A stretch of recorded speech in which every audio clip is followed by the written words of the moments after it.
Otha Foster of the Rough Riders joins us today. Last time he was in Edmonton. Otha, good morning. Good to hear from you. Where are you joining us from today? Home. Good morning. I'm in Louisiana. Oh, beautiful Louisiana. Here's the connection. Number 20 now, number 20 before. Wow. Do you have your number with this reincarnation of the Riders, Otha? You know what you're going to wear in 2020? I'm not sure. I don't know if it's going to be 20. I did look at the roster and I seen that it was a young guy that had number 20. So either I'm going to have 20 or 31. Okay, good stuff. So congratulations, by the way. We were all very excited when you signed with the Rough Riders. Can you talk about how that came about and how you're feeling about 2020? I'm really feeling very excited about 2020. I mean, the Rough Riders had a great season last year. It didn't end it as they wanted, but I feel like with the new pieces, as having a new OC and the same core coming back, especially on the defensive side, re-signing the quarterback, I feel like we have a great chance of making a push to winning the Grey Cup.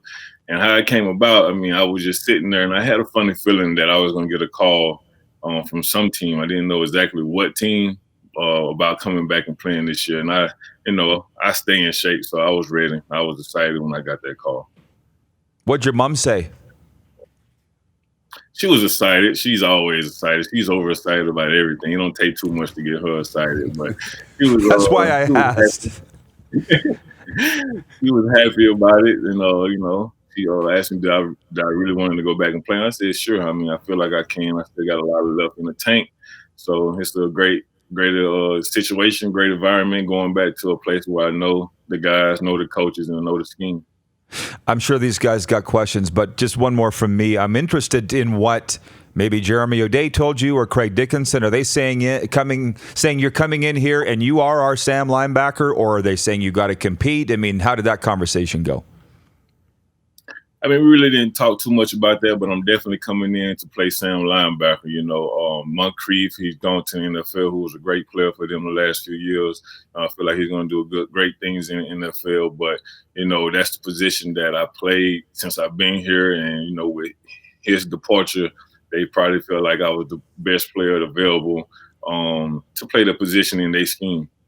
Wow, that's awesome. So what have you been up to, Otha, through the offseason and prior, just, to be ready for this opportunity again?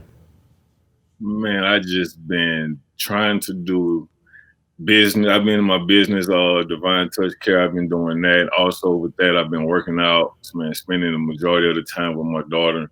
I have a trainer. I've been training with him. I have a lot of guys in my area who, work out, who love football. So it hasn't been hard being staying in shape. I mean, you see, I'm a United States Marines. Oh, it's on the other side. United States Marine, and that's something that's just bodied in me. To be in shape, I always stayed in shape.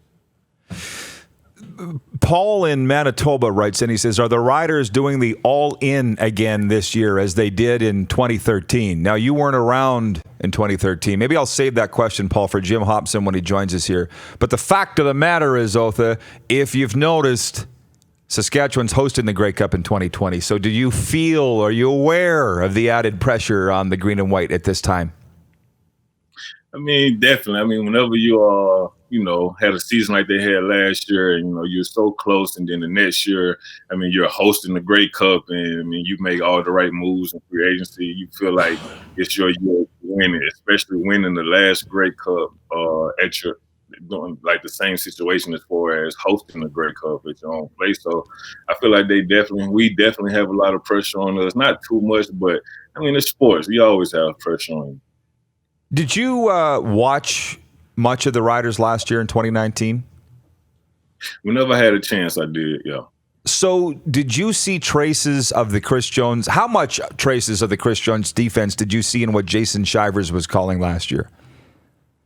Almost a lot, but he do have his own different, kits and things in it. Like it's very similar to what Chris Jones ran, but you could tell it's a little different. You could tell it's not Jones defense exactly, but I feel like it's the same. It's the same concepts and pretty much. But I like what Shive's doing. I mean, the defense was on fire last year.